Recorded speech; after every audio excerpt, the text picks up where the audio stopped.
there is the issues of talks as well as this bridge. On the talks part of it, I think we have been pretty clear, and I think we will be saying the same thing repeatedly. We have had various rounds of conversations, the Chinese side at different levels, diplomatic and military side. We also, as you're aware, Foreign Minister Wang Yi was here in March this year, and EM conveyed our expectations to him. As EM had said then, and I remember him talking to the media subsequently, the frictions and tensions that arise from China's deployments since April 2020 cannot be reconciled with a normal relationship between two neighbors. So we will continue to remain engaged with the Chinese side, both at the diplomatic and military levels, to ensure that the directions given by the two ministers are implemented fully. And of course, if there is any further update, we will share with you.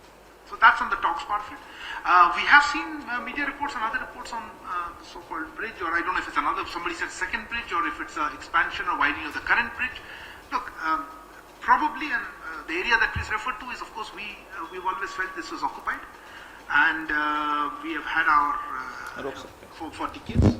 जो शब्द जिससे आपको भी और प्रत्येक भारतवासी को पीड़ा होनी चाहिए और चिंता होनी चाहिए, वो शब्द, और देखिए कूटनीति में शब्दों का सबसे महत्वपूर्ण योगदान होता है, भूमिका ही भाषा की होती है कूटनीति में। The most important role in diplomacy is that of language.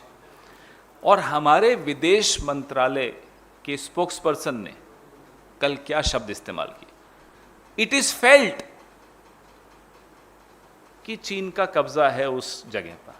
ये हम महसूस करते हैं कि चीन का कब्जा है, माफ कीजिएगा, महसूस नहीं करते, चीन का कब्जा है, ये हमारे देश की पोजीशन रही है, ये हमारा स्टैंड रहा है हमेशा से। तो हम इस बात से लेकर बहुत चिंतित हैं कि चीन को लेकर प्रधानमंत्री किसी दबाव में है। आपने और हमने पिछले वक्तव्य प्रधानमंत्री का सुना, अब 2 साल होने आए हैं उस वक्तव्य को, जून में ना कोई घुसा था, ना कोई आया था, ना कोई घुसा हुआ है, वो एक क्लीन चिट थी। कल विदेश मंत्रालय ने, जिसको अंग्रेजी में कहते हैं, डाइल्यूट कर दिया चीन का, जो हमारे बढ़ता चला आ रहा है चीन, इस पूरी बात को आप डाइल्यूट करके कहते हैं कि हम महसूस करते हैं कि चीन के कब्जे वाला इलाका है। यह छोटी बात नहीं है। नंबर 1, चीन निरंतर बढ़ रहा है, दूसरे पुल का निर्माण हो रहा है पैंगोंग झील पर। यह जो पुल है वो इतना चौड़ा है कि चीनी सेना के पीएलए के बड़े बड़े वाहन, आर्टिलरी उस पर से गुजर सकती है। और जो दोनों सिरे हैं पैंगोंग झील के, उन दोनों सिरों पर एक तरह से चीन ने अपना आधिपत्य जमा दिया है, उनका वो दुरुपयोग भारत के खिलाफ करेगा। China has established and is in the process of establishing infrastructure support for the PLA to enable the PLA to bring artillery support through these bridges. This particular bridge, which is under construction, is a broader bridge as compared to the first bridge. हम भारत सरकार से, विदेश मंत्रालय से, और हम ये पहले बोलने से पहले विदेश मंत्रालय से गुजारिश भी करेंगे कि कृपया करके आप रक्षा मंत्रालय से सलाह लेकर फिर बात कीजिए, क्योंकि बहादुर सैनिक कुछ हासिल करता है बॉर्डर पे और हम यहां आकर डाइल्यूट कर देते हैं। We are demoralizing our own armed forces, and it is shocking to see that the Ministry of External Affairs is undermining the Defense Ministry. I'll tell you how. ये जो निर्माण हो रहा है, ये ना केवल हमारी भौगोलिक अखंडता पर हमला है, जो संघर्ष विराम हुआ था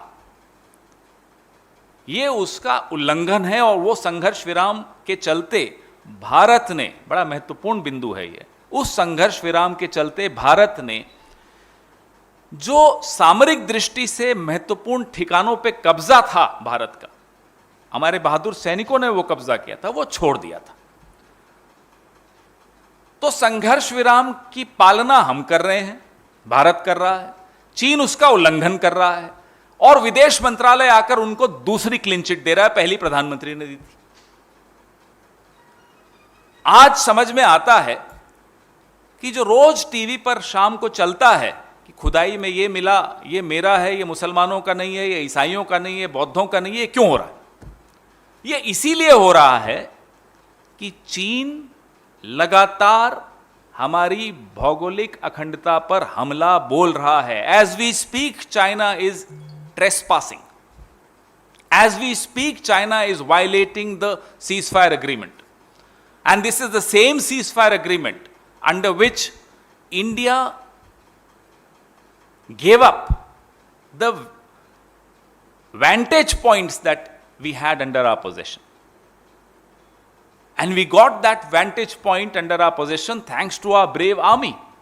So whenever the Ministry of External Affairs speaks, I don't know what is their compulsion, it appears though that every single ministry of this government has one point agenda: to protect and promote, howsoever fake it is, the image of the Prime Minister.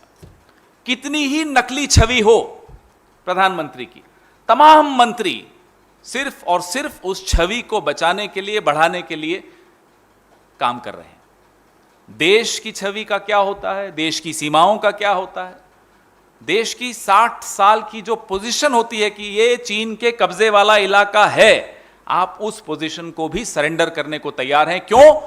क्योंकि प्रधानमंत्री की छवि को बचाना आपके लिए ज्यादा महत्वपूर्ण है, देश को बचाना आपके लिए या देश की सीमाओं को बचाना आपके लिए महत्वपूर्ण नहीं। हम भारत सरकार से यह मांग करते हैं कि जो कल विदेश मंत्रालय ने टिप्पणी की और जो शब्दों का इस्तेमाल किया कि हमें महसूस करते हैं कि यह चीन के कब्जे वाला इलाका है, उस पर स्पष्टीकरण दें। We want an immediate clarification from the government of India on the words used by the Ministry of External Affairs yesterday, that it is felt that that area is under Chinese occupation. If the government of India does not clarify, अगर भारत सरकार इस पर स्पष्टीकरण नहीं देती है, तो यह माना जाएगा इस देश द्वारा कि भारत सरकार प्रधानमंत्री की छवि बचाने के लिए किसी भी हद तक जाने को तैयार है, अपनी सीमाओं की रक्षा करने को तैयार नहीं है, और जो पिछले कई दशकों से हम जिसे अपना इलाका मानते आए हैं, भारत सरकार उस पर भी आंखें मूंदने को तैयार है। It is a very very serious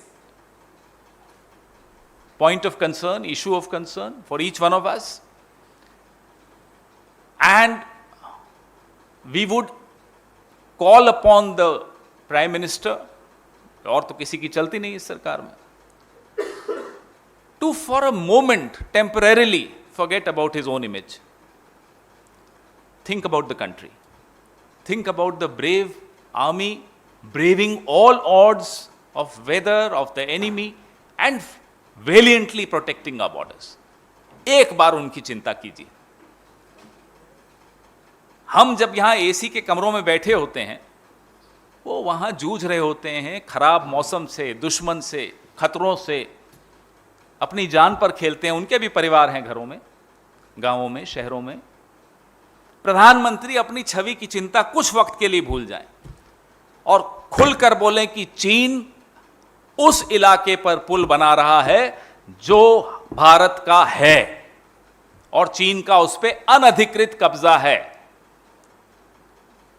मैं मान जाऊंगा कि आप सच्चे देशभक्त हैं, नहीं तो ये छद्म राष्ट्रवाद हमने बहुत देख लिया आपका। आपके सवाल।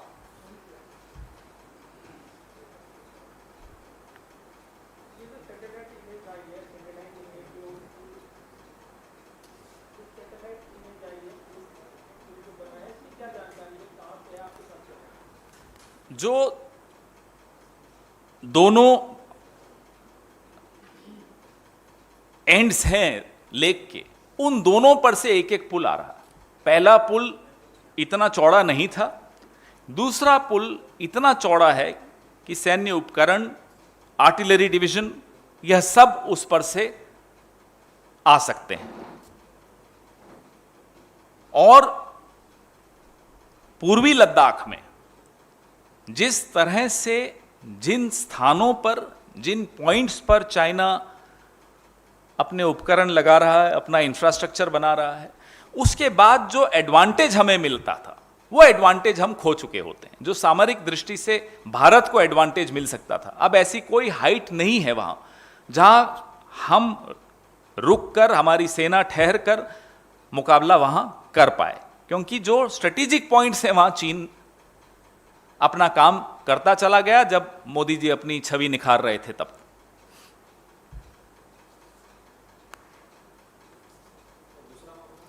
पहले इस पे देख लीजिए, क्योंकि ये बहुत सीरियस है, सीमाओं से संबंधित है।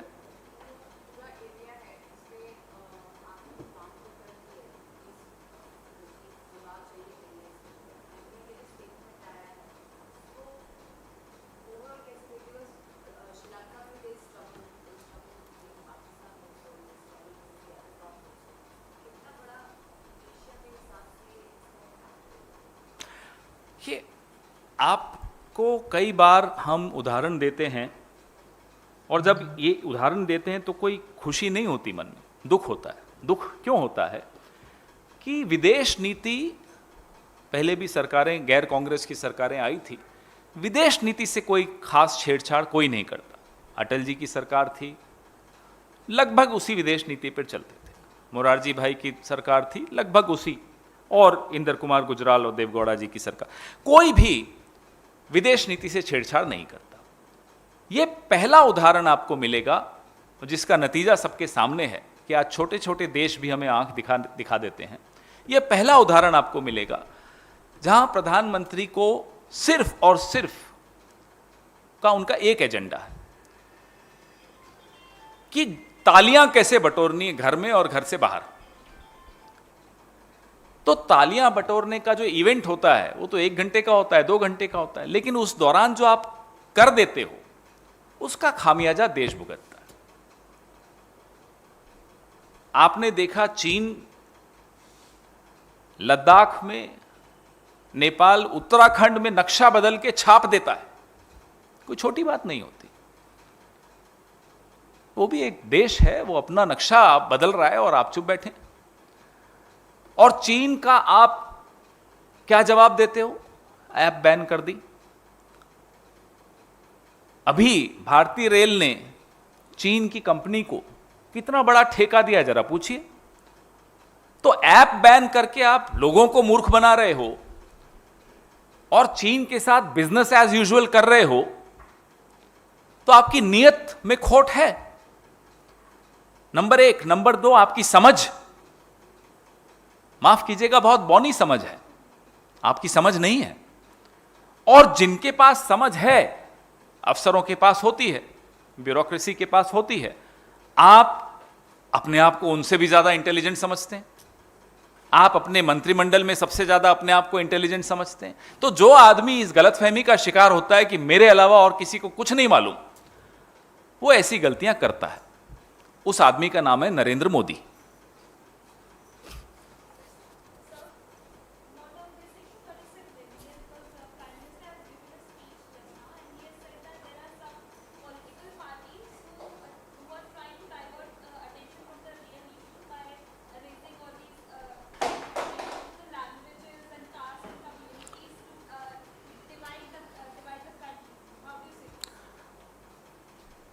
It's a very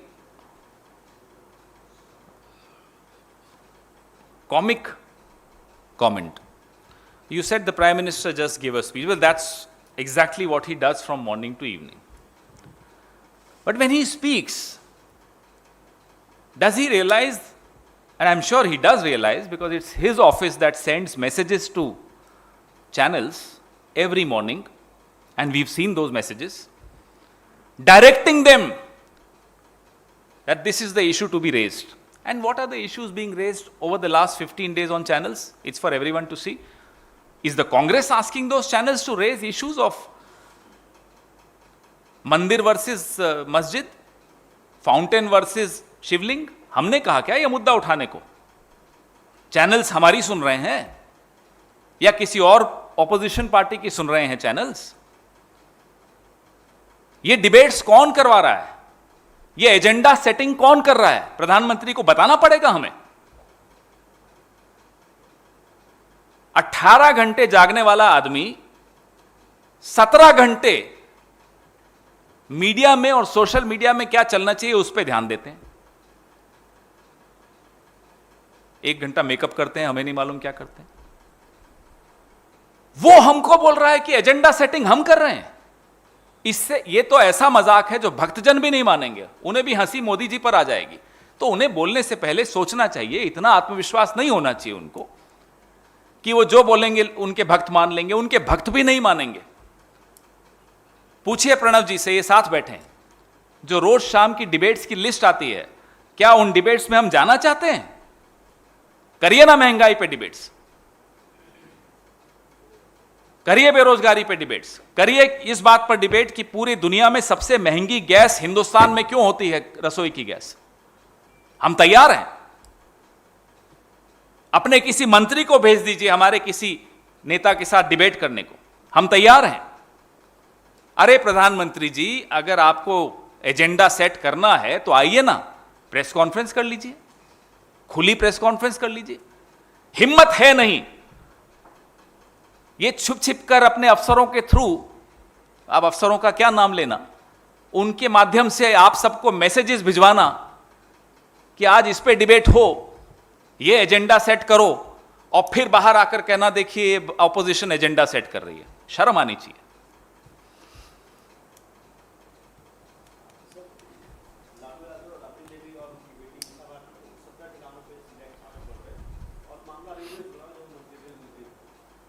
But how much creativity can you expect from Mr. Modi?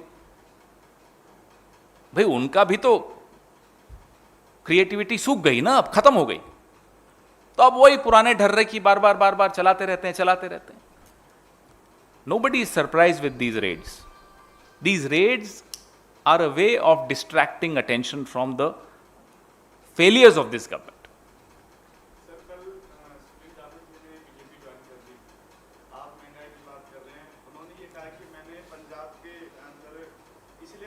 Congress party छोड़ दी क्योंकि पंजाब में अखंडता और राष्ट्रीयता की बात कांग्रेस नहीं कर रही थी, इसलिए कहीं ना कहीं जमीनी स्तर पर राष्ट्रीयता को भी देखना है। वो इतने साल वो कांग्रेस में थे तो क्या वो अखंडता की बात नहीं करते थे? कांग्रेस का चेहरा थे। ये जाते वक्त ऐसी ऐसी बातें करके जो लोग जाते हैं, उन्हें खुद भी नींद नहीं आती होगी रात को, क्योंकि अपने ही भाषण याद आते होंगे। मैंने उस वक्त तो ये कहा था, गुजरात वाले नेता हैं, उन्होंने भी क्या क्या बातें की थी कि चौराहे पे चप्पल से मारना चाहिए जो पार्टी छोड़ दे। मैं देख रहा था कल, इन्होंने भी कई भाषण दिए हैं। और मोदी जी की तो आवाज़ इन्हें पसंद नहीं थी, ये भी बोलते हैं कि जब वो आवाज़ आती, मेरे को आवाज़ ही नहीं पसंद आती उनकी। अब बड़े परेशान होंगे। तो ऐसे लोगों को अच्छी नींद आए, हम तो बस यही भगवान से प्रार्थना करते हैं। उनको हम गुड नाइट के अलावा और क्या कह सकते हैं।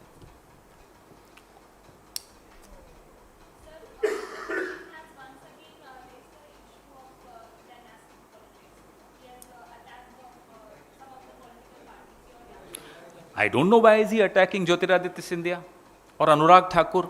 There is something going on, I understand that. But why should he publicly attack Scindia ji and Anurag Thakur is something which the country would like to know. Or Rajnath ji's son, Pankaj Singh, and there are several, there are 45 dynasts there roughly. अब उनको करना है कुछ सुधार तो कर लें, हटा दें उनको। बनाना भी है, फिर उनको तंग भी करना है, उनके खिलाफ टिप्पणियां भी देनी है। वो कंधा किसी और का इस्तेमाल करते हैं, निशाना कोई और होता है। हो सकता है जय शाह निशाने पर हो आजकल, बीसीसीआई के अध्यक्ष हैं, कुछ हैं वो। Anything else? आप लोग यहां तो हंस देते हो, फिर चलाते नहीं हो। मैं कोई, ये बड़ी शिकायत है आपसे। और मैं जानबूझ के नाम ऐसे लेता हूं, फिर मैं देखता हूं जाकर कि आप लोग चलाएंगे या नहीं। जय शाह का नाम तो मैं जब भी लिया है आपने नहीं चलाया। पता नहीं क्या डर है आप लोगों को। सिद्धू जी ने एक ट्वीट किया है, कानून अपने रास्ते पे चलता है, जो रिलीफ उनको कानून से मिल पाएगी वो जो भी वो कर पाएंगे वो करेंगे, वकीलों से वो सलाह ले रहे हैं। जहां कानून की बात आती है वहां राजनीतिक टिप्पणी करना उचित नहीं होगा। सर मेरा सवाल ये है कि 1988 का ये मामला है और अब जाके उनको कोर्ट ने अपने ही फैसले को पलट दिया, रिप्लेस जजमेंट। कहीं ना कहीं आपको लगता है कि पॉलिटिकली जिस तरह से प्रभु सिद्धू का एक ट्रांजिशन हुआ, जो रूल रहा, वो भी एक बड़ा कारण हो सकता है? और या कोई दूसरा पक्ष ये है कि क्या आप लोगों के लिए एक हेडेक एक साल के लिए तो कानूनी प्रक्रिया पे इस तरह की टिप्पणी में जब तक कोई जानकारी नहीं होती तथ्यात्मक, मुझे नहीं लगता करना उचित होगा। हेडेक की बात वो आपका अपना ख्याल है, आप आज़ाद हैं कुछ भी सोचने के लिए, लिखने के लिए। हम अपने नेताओं को हेडेक नहीं मानते। सब हम परिवार हैं, मिलकर लड़ते हैं, मिलकर संघर्ष करते हैं, आपस में भी कई बार संघर्ष करते हैं, लेकिन फिर मिलकर विपक्ष के साथ करते हैं संघर्ष।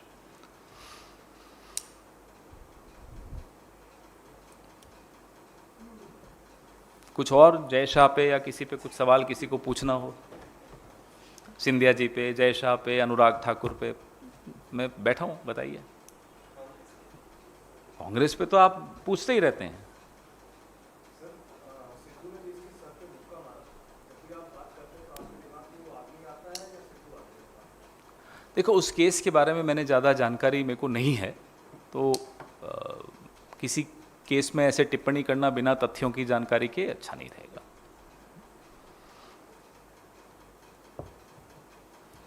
धन्यवाद।